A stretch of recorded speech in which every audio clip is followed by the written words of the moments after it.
And welcome back to the Wolverine Live. John Borton here with you, and my good friend Tom Crawford. You know me from the Wolverine magazine, but you know Tom from all kinds of good places. Press Pass on Sunday nights with Jack Ebling, Fox 47. He is also the creator of the Crawford Podcasting Network, which has all kinds of great content from a variety of sources and different approaches to life. I enjoy that.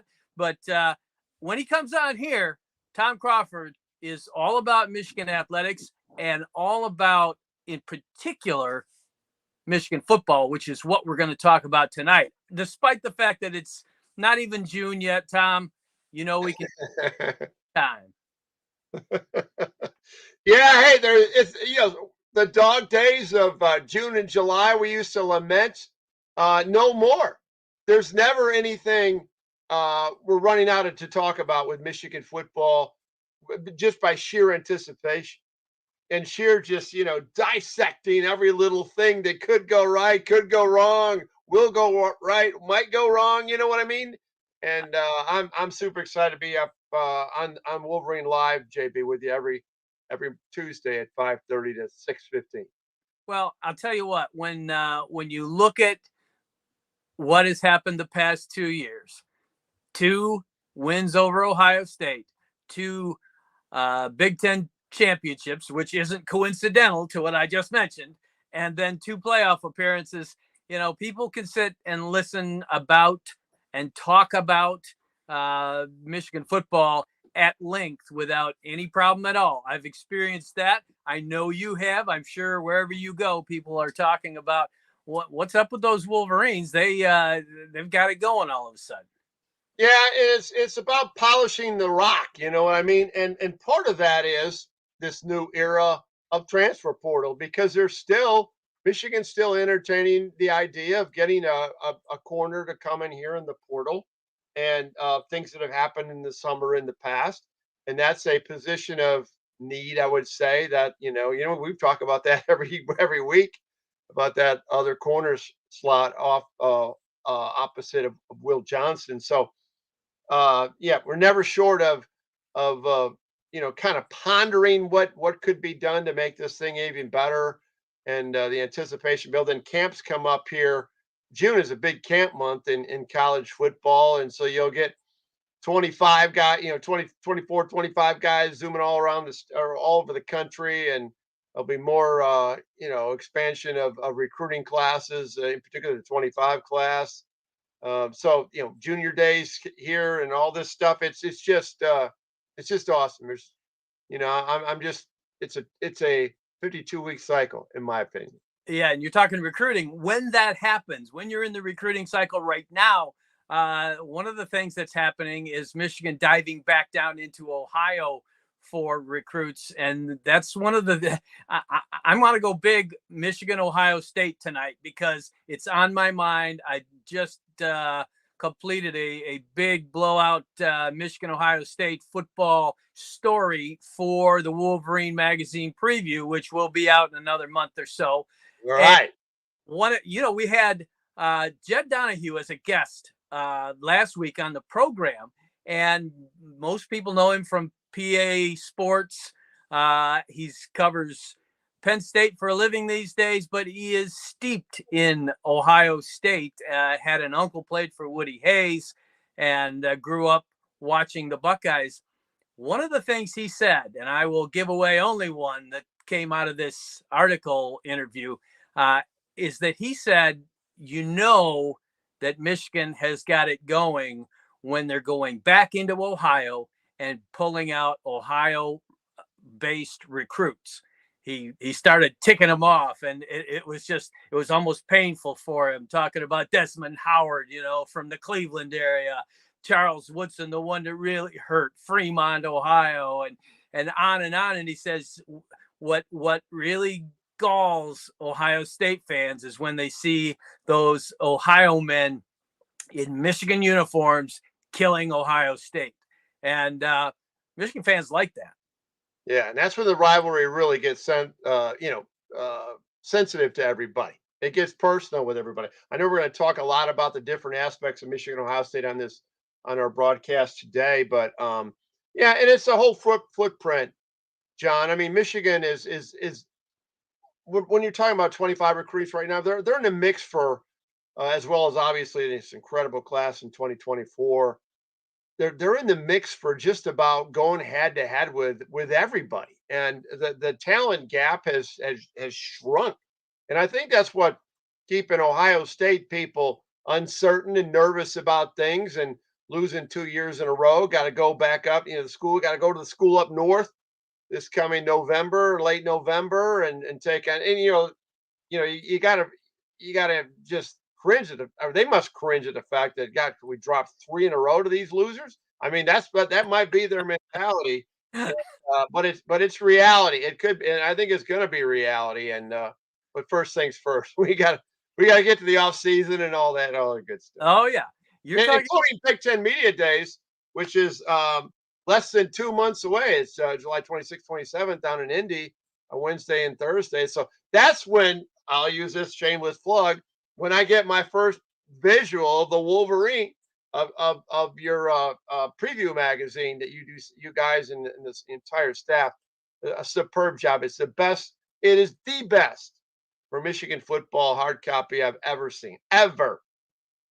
Well, thank you for that, as always, and your appreciation for it and promotion of it over the years has been very welcome. And I know you're sincere about it because you wait Yeah.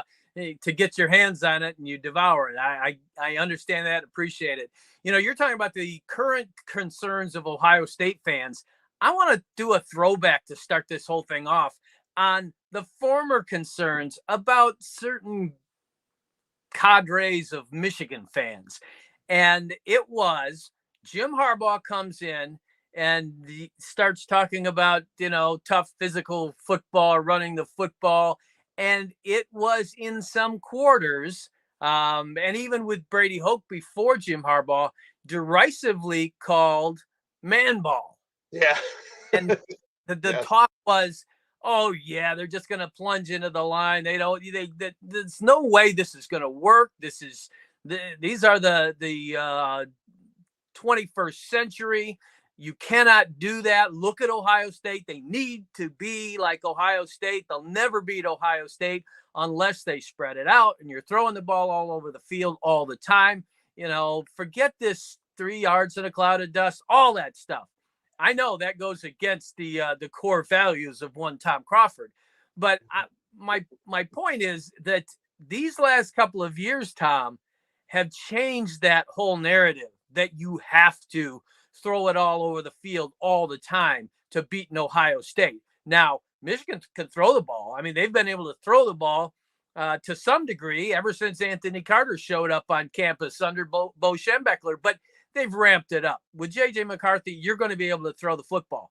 But this tough physical running game and toughness on defense, it puts to rest for me the whole anti quote unquote man ball argument. Man ball to me is not the spread, not the 5 wide where you're flinging it all around, quick slants and all that stuff that you see a lot of teams over the years do. But my whole creed in life is moderation. That's the way I was brought up. Everything, I'm kind of down the middle in a lot of things in life. Okay, moderation, a little bit of this, a little bit of that, and don't go one direction or another on a solution to a problem, and or a challenge there. So I just think this offense that has evolved has man ball toughness. It's got great tight ends. It's got an incredible offensive line. It's got 2 backs, but you can still keep the defense on their heels you can spread it without losing your manhood man ball thing. You know what I mean? Think about the opportunities, John, of throwing the swing pass, if you will, to Donovan Edwards and Blake Corum. I mean, as part of the whole blend, if you know what I mean, along with your off tackles, and Carvin holds up the middle with Zach Zenner And then, of course, using, in my estimation, with Roman Wilson leading the charge, a underrated receiving core that I think is going to get better if that third guy steps up. Because I'm kind of Roman Wilson and CJ. But if you get a Darius Clemens, who is that third guy you can always count on, who could be in the 25-30 reception range plus, Mhm. then you got it all covered, and you got a great blend, a little this, a little that, making this perfect recipe, and that's when you win national championship. There's no question. They can throw the ball around. They can swing it out of the backfield. They can use the tight ends. They can do a whole lot of things. But where it starts, and I think this has come out in the people that I've talked to talking about Michigan, Ohio State, it starts up front. Michigan has dominated both lines of scrimmage in the last two Michigan, Ohio State games. And there is real man ball. There is controlling those lines, and what that does, it puts pressure on the opposing quarterback. Yes, CJ Stroud is an excellent quarterback drafted in the NFL. He's going to do good things. He threw for almost 300 yards against Michigan, and yet Michigan put a lot of pressure on him and picked off a couple of passes at key times and broke up some things.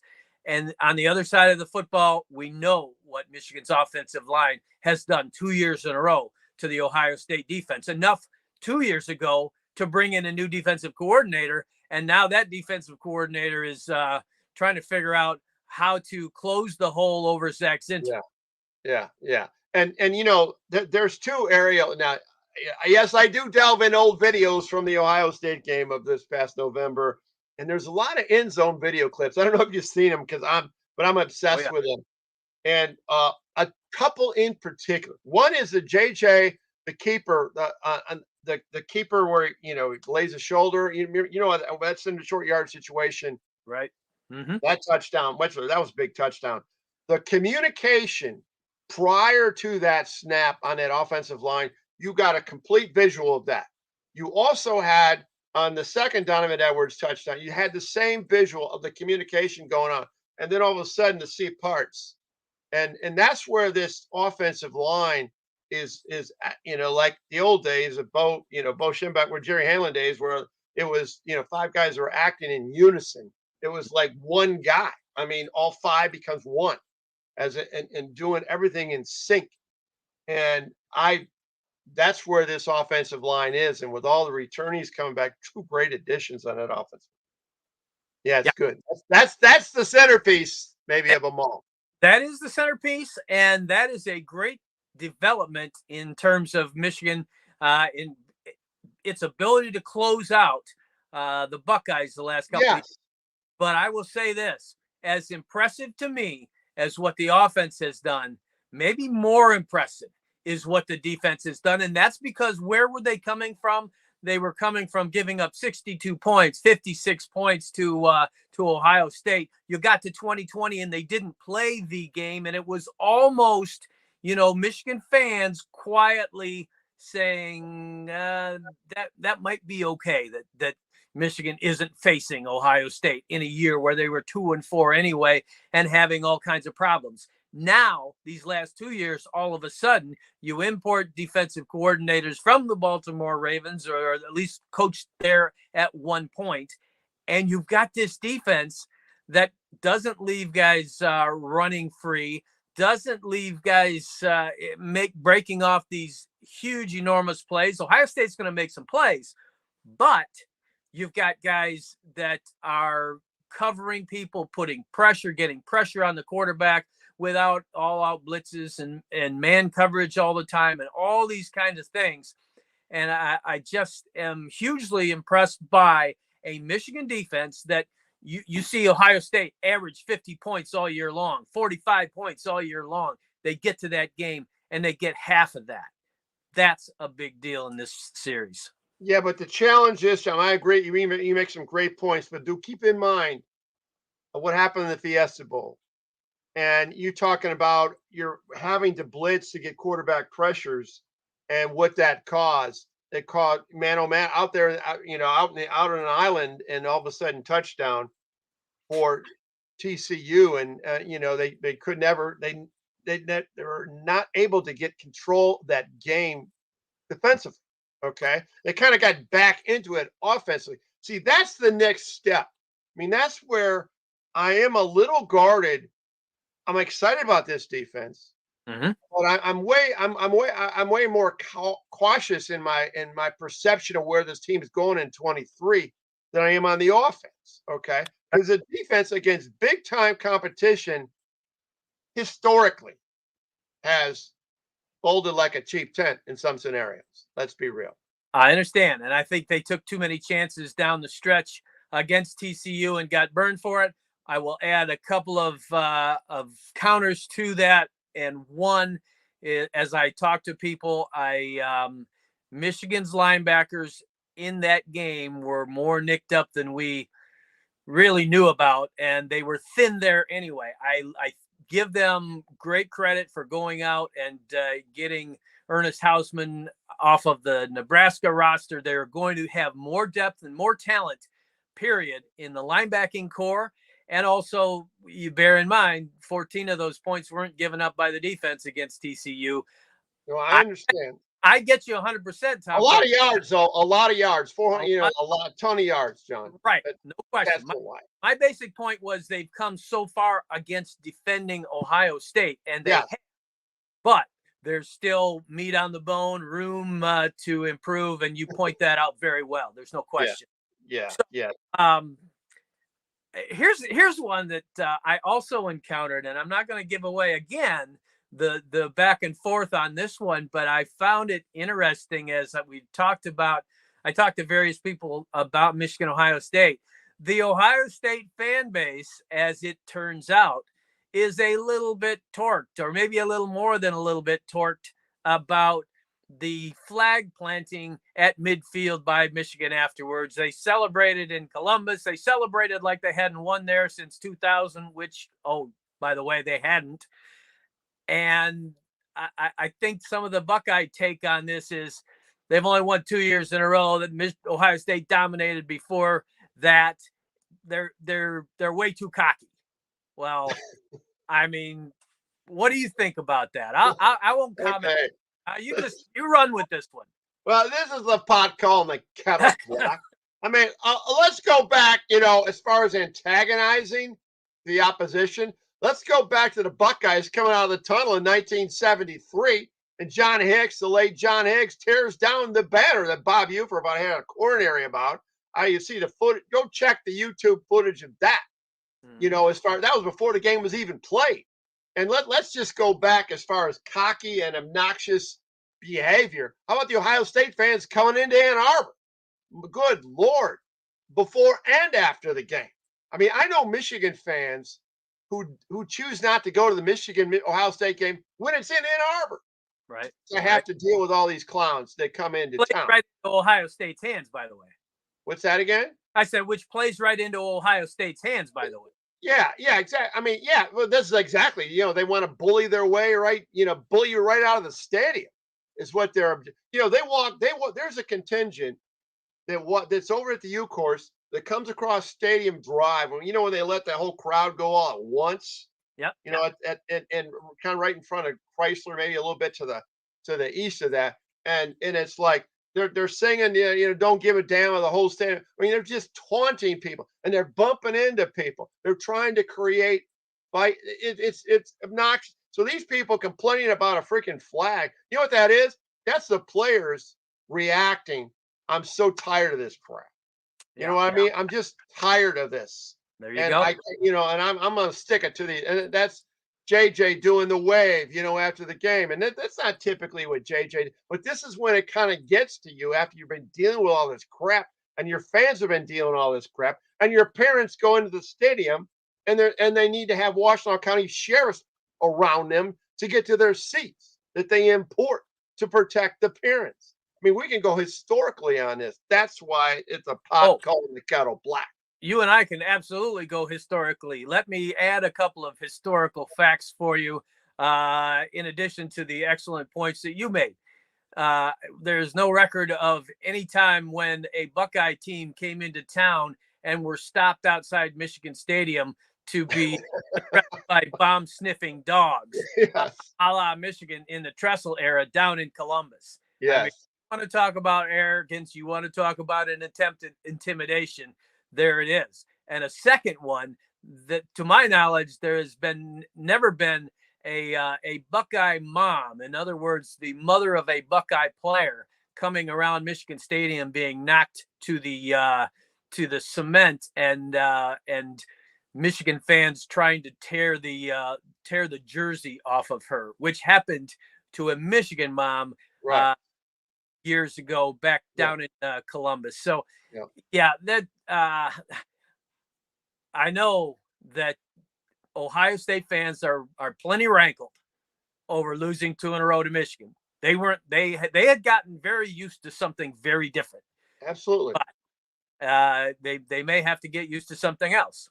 We'll see. That's another topic for another day. But Jim Tressel, the aforementioned Jim Tressel, Yeah. that had to resign in disgrace after lying to the NCAA and all that came out, said recently he almost repeated his 2001 statement about the Toledo played. How I think that Buckeye fans will be very proud of up in Ann Arbor next fall. So yeah. And this is when this happens. This happens in close. This is like delay a long time ago. Darrell Rogers at Michigan State in a banquet said, that's why they call the people in Ann Arbor arrogant asses and everything.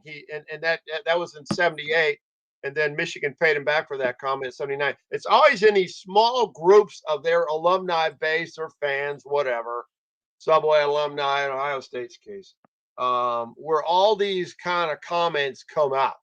And I'm sure that was a Tressel moment. You remember when he was was it the new arena build, or was the old St. John arena, when he said, Buckeyes will make us proud in Ann Arbor. I mean, he's saying the same thing.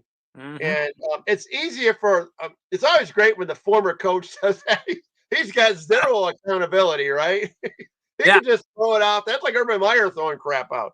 I mean, there's no accountability, like I said, and that's when that stuff happens. No doubt about it. And we're going to take now a quick timeout from Michigan Ohio State talk. It won't take us but a minute to get back to it. I guarantee you that, because there's plenty more to talk about. But we do want to take a moment to shout out the sponsor of our Tuesday night recruiting show and a longtime partner of the Wolverine in Lewis Jewelers. Simple question, guys. Is your daughter's engagement ring bigger than that of your wife? If the answer is yes, great news. Lewis Jewelers can help. It's stress-free and easy working with one of their non-commissioned expert trusted advisors, finding that perfect diamond. So stop by today, guys, and fix the family issue. Lewis Jewelers, your diamond store and so much more since 1921.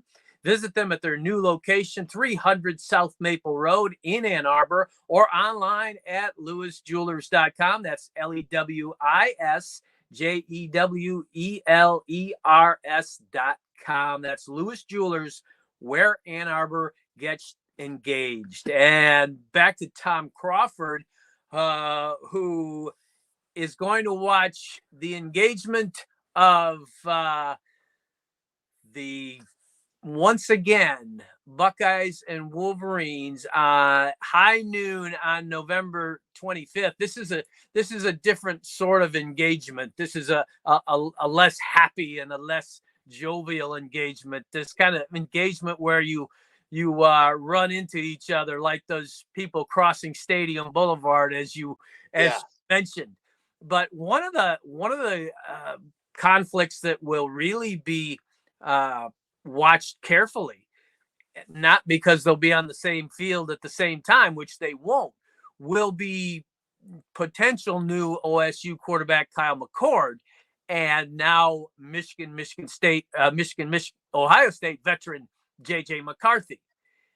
Talk a little bit about what you've heard about McCord, how you think he might react to getting his first start, if in fact he's getting some competition, but he is the odds-on favorite.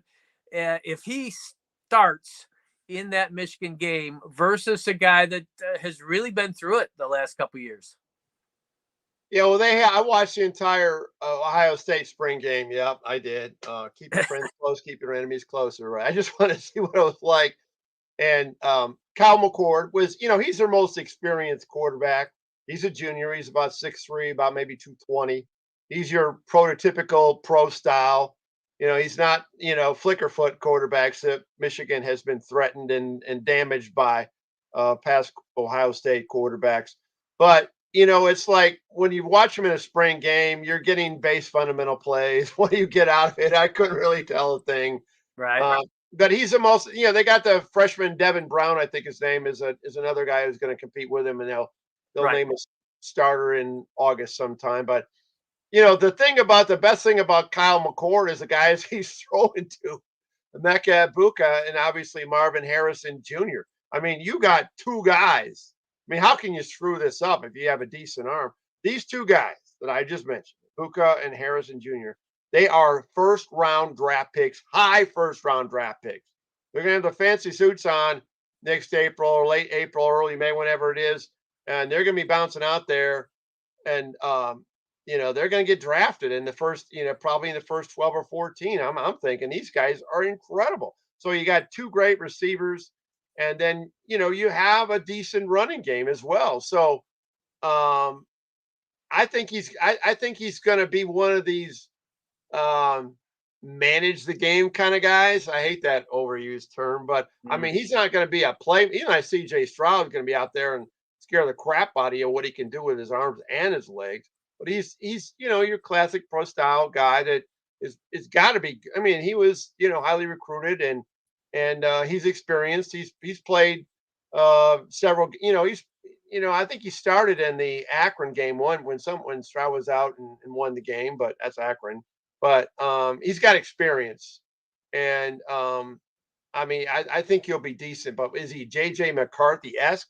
No way. There is a cavernous gap, in my opinion, at quarterback. The way it stands right now, it might change, but the way it stands right now, this is a big plus for Michigan. Yeah, I would agree. I will say this, as is always the case in the Michigan-Ohio State game, you never really face a freshman quarterback. You mentioned the freshman, and if he comes on, but either of these guys who plays is going to have an entire season of football under Yeah, their belt as a starter when you get to that game. So Michigan never really faces a rookie, just a rookie in that game, and that's enough. That's a big deal. But they've always had that season under their belt, and the same thing for Michigan going against Ohio State with first time starting quarterbacks, just like JJ McCarthy last year. So they sometimes they can rise up and do big things even in the opponent's backyard. But I yeah, agree. but John, there's another. I mean, it all depends. I mean, you can make an average quarterback look like he's king for a day out there if you have a balance with all that arsenal. I talked about the receivers, but Travion Henderson is back, a running back, and Mayan Williams. I mean, that's a heck of a that's an alternate thing. But that's experience. Those are household names that have played a lot of football for Ohio State and productive football for Ohio State. So if that offensive line gets clicking and that they have that potent attack, and then all of a sudden whose quarterback is not that relevant. I mean, obviously for the reasons I cited, you still got to be manageable, but it's not going to be that vital of an issue if they didn't have those weapons. All right, I'll just last word on that. Watch out for Ohio State's offensive line. Our mutual friend Jed Donahue, again with us last week, says that could be the weak spot of this. Yes, I So like it. we will see how that develops. I'm going to throw you right now what may be a bit of a softball question, but it's kind of intriguing in a different way, because what I'm asking you, Tom Crawford, is can you tell me right now that Michigan Ohio State will be for the Big Ten championship? And let me tell you what I'm asking. That has to assume that whoever comes out of that game, that first of all, you're in a situation where the winner of that game is going to the Big Ten championship game. Secondly, you're assuming that whoever wins that game and goes to the Big Ten championship is going to once again mop up on the West.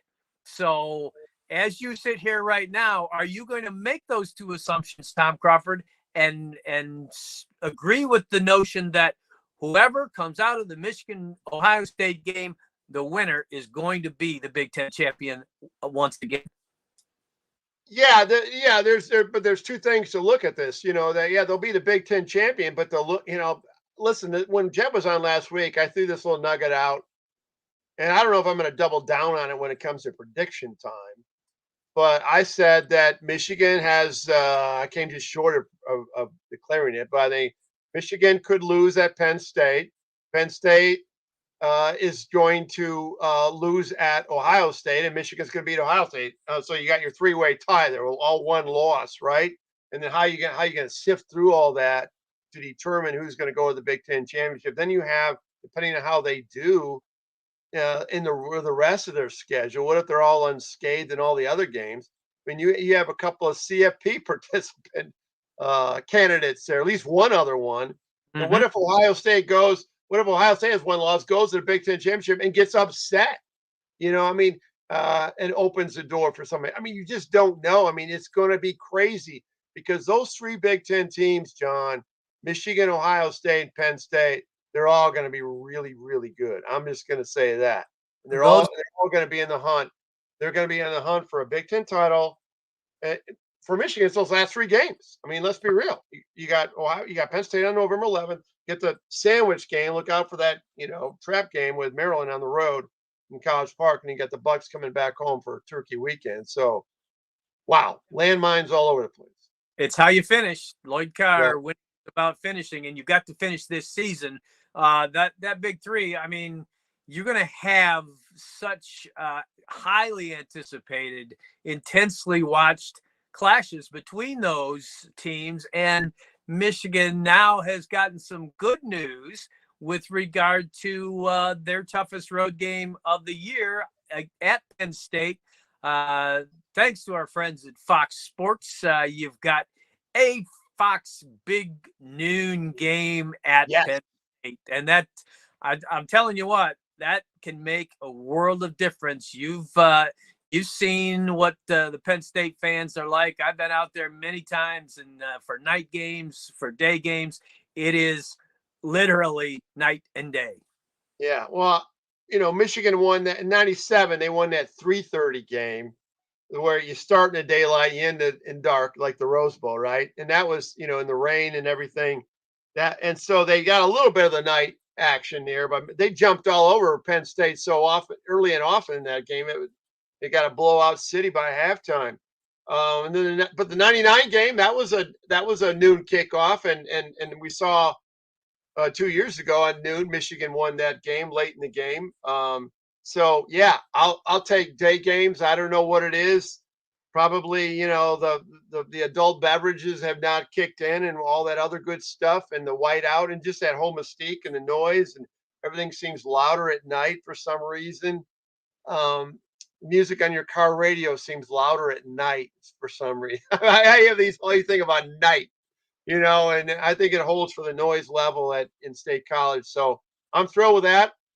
Still, it's going to be a challenge. So, and we just don't know. We're getting ahead of ourselves, but man, on paper, based on the arsenal that those two teams have back that we talked about last week, I talked about Michigan, Penn State. That's that first big one. But there's other trap games you still got to worry about, right? I mean, you can't take any of this stuff for granted. You don't know about injuries. You don't know about execution.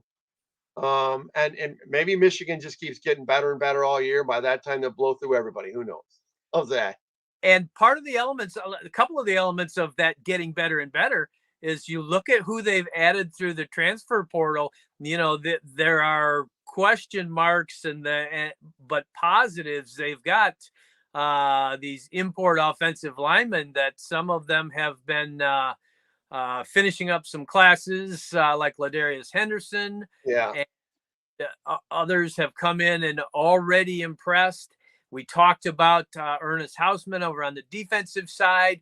One guy that hasn't maybe gotten as much talk as some of those others is AJ Barner, the tight end out of Indiana, and he's been nicked up at some points. But I'll tell you what, with the tight end situation they have and what they've lost, you've got Colston Loveland as the guy, probably the lead guy, as he was just a freshman last year, but he came up big in the Ohio State game.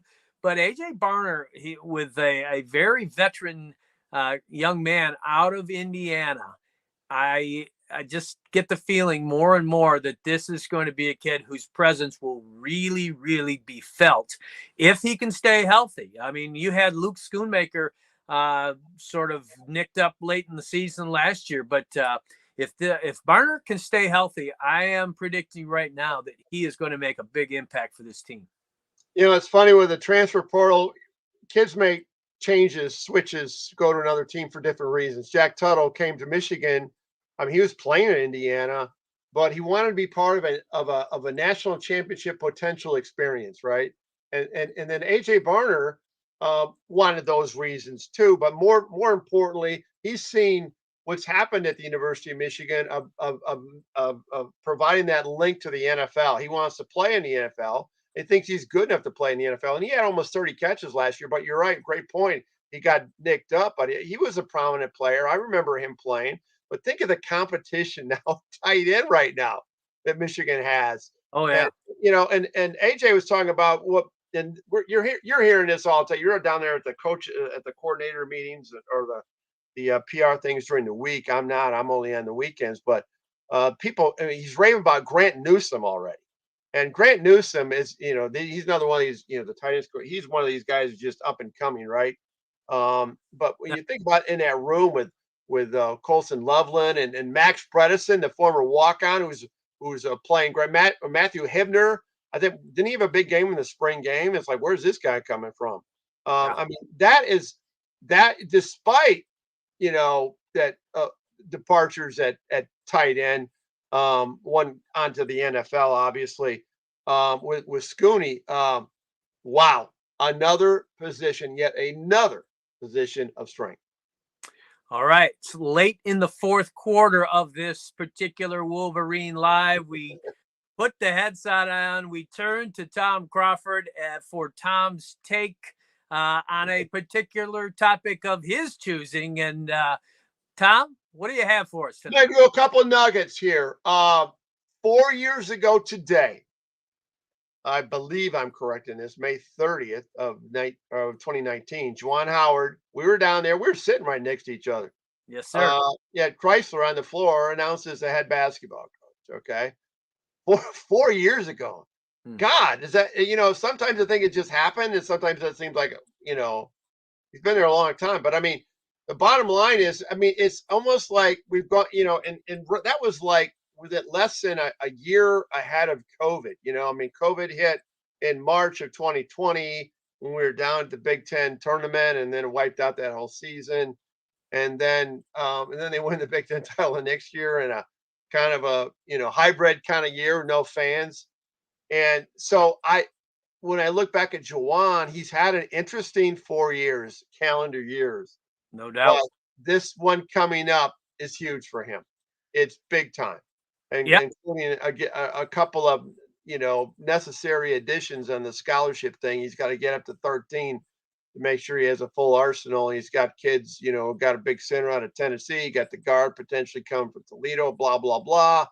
Might as well not mention names until they show up, right? But so that's one thing that sticks out of my mind. But the other thing that sticks out of my mind, also basketball related, is just paying homage to Duncan Robinson. For what you talk about resiliency, and now he's going on to his, he's already a NBA champion, and now he's back in the finals. He had, he's had some. The former Wolverine had some. This year he didn't play a lot. All of a sudden there was an injury, a couple injuries, and on a team that's filled with undrafted free agents. And with Eric Spoelstra, and look what Duncan's doing. He's out there making plays. They're getting the ball to him at crucial times. He's hitting big time shots. He had some big time shots the other night, in game 6, and then he missed a couple ones that we've seen him hit over and over. And then I thought, oh my God, but then he had 10 points last night and they beat the Celtics up in Boston and they're back in the finals. That kid, you like him as much as I do. He was the nicest kid to cover. Oh, And yeah. for the void, we had Jordan Poole last year, Duncan Robinson this year. It always makes the NBA a lot sweeter, JB, when you got a former Wolverine out there to cheer on. There's no question. And not just a feel good from the standpoint of what he's accomplishing now. What a story. I mean, amazing story. Amazing. He got to Michigan was a former coach that Yeah. knew Eli, and he calls up and says, hey, I got a guy for you.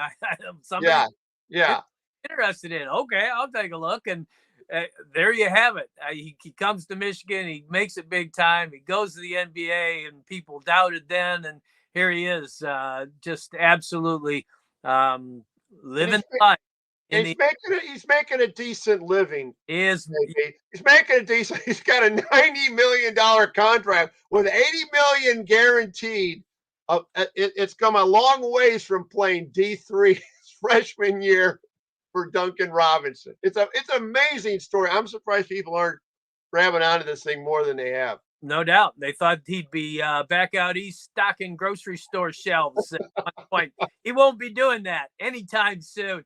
Tom, a heck of a lot of fun talking to you. Always. The whole Michigan-Ohio State thing and all the topics we cover. Yes, we're a ways away from live action, but it is always a joy to talk to you and on these topics where there is intense interest, and it's only going to ramp up between now and the 1st of September. Always a pleasure to be on. A privilege with you, JB. Look forward to next Tuesday night.